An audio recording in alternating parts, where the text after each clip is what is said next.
Lord. எல்லாருக்கும் happy Christmas. இந்த கிறிஸ்மஸை எல்லாரும் சந்தோஷமாக சமாதானமாக கொண்டாடுங்க. இந்த கிறிஸ்மஸ் என்பது என்ன? இதை எந்த அர்த்தத்தோடு நம்ம கொண்டாடுகிறோம்? கிறிஸ்மஸ் என்பது வெறும் கிறிஸ்து பிறப்பு மாத்திரம் அல்ல, அவர் எதற்காக பிறந்தார் என்பதை குறித்தும் உணர்ந்து நம்ம கிறிஸ்மஸ் கொண்டாட வேண்டும். இந்த மத்தேயுக்கு எழுதின சுவிசேஷத்தில் அந்த 1ஆம் அதிகாரத்திலே 21வது வசனம் நான் வாசிக்கிறேன். அவர் ஒரு குமாரனை பெறுவாள், அவருக்கு இயேசு என்று பெயரிடுவாயாக, ஏனெனில் அவர் தமது ஜனங்களின் பாவங்களை நீக்கி அவர்களை ரட்சிப்பார். பாவங்களை நீக்கி ரட்சிக்கும்படியாக தான் கிறிஸ்து இயேசு இந்த உலகத்துக்கே முதலாக பிறந்தார்.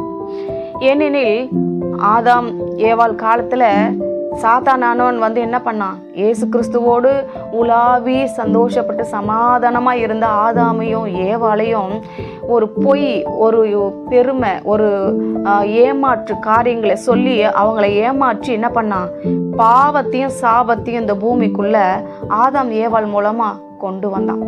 பாவமும் வந்தது, அதோட கூட இந்த உலகமே, பூமியே சபிக்கப்பட்டது. இது ரெண்டத்தையும் நீக்கும்படியாக தான் கிறிஸ்து இயேசு இந்த உலகத்துக்கு வந்தார். அந்த நேரத்துல தோட்டத்தை விட்டு அனுப்பி விட்டார். அவரும் கோபமாக என்ன பண்ணாரு? அந்த தோட்டத்தை சுத்தி சுடரொளி பட்டயத்தை பாதுகாவலுக்கு வச்சுட்டு அவரும் தன்னுடைய வேலையில இதுவா இருந்துட்டாரு.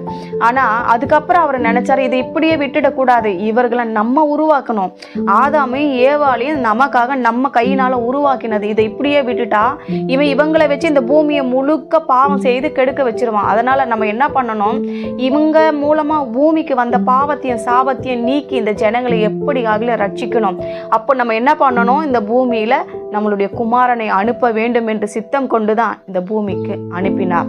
இந்த ஒரு வசனம் மாத்திரமல்ல, உங்களுக்கு இன்னொரு வசனத்தையும் வாசிக்கிறேன். லூக்கா எழுதின புத்தகம் 19ஆம் அதிகாரம் 10வது வசனம் வாசிக்கிறேன். இழந்து போனதை தேடவும் ரட்சிக்கவுமே மனுஷகுமாரன் வந்திருக்கிறார். ஆதியாகமத்துல அந்த ஏதேன் தோட்டத்துல நம்ம இழந்தார், ஆதாமையும் ஏவாளையும் இழந்து விட்டார் இல்லையா? அதுக்கப்புறம் திரும்பவும் அதை தேடி என்ன பண்ணியிருக்கிறாரு? குமாரன் இந்த பூமிக்கு அனுப்பி இருக்கிறார். அவர் என்ன பண்ணுவாராம்? தான் என்றைக்கு இழந்துமோ அதை தேடி அதை எப்படியாக கண்டுபிடித்து அதை ரட்சித்து அவங்க மேல இருந்த அந்த பாவத்தையும் சாபத்தையும் சிலுவையில கொன்று அதுக்கப்புறம் வெற்றி சிறந்து பரிசுத்தமாக்கி நம்மளை மறுபடியும் அந்த பழைய இடத்துக்கு கொண்டு போகும்படியாக தான் கர்த்தர் வந்திருக்கிறார். இது அந்த அவர் பிறப்பே இதற்காக தான். எந்த நோக்கத்தோடு பிறந்தார் என்பதை முதலாவது நம்ம அறிந்து கொள்ள வேண்டும்.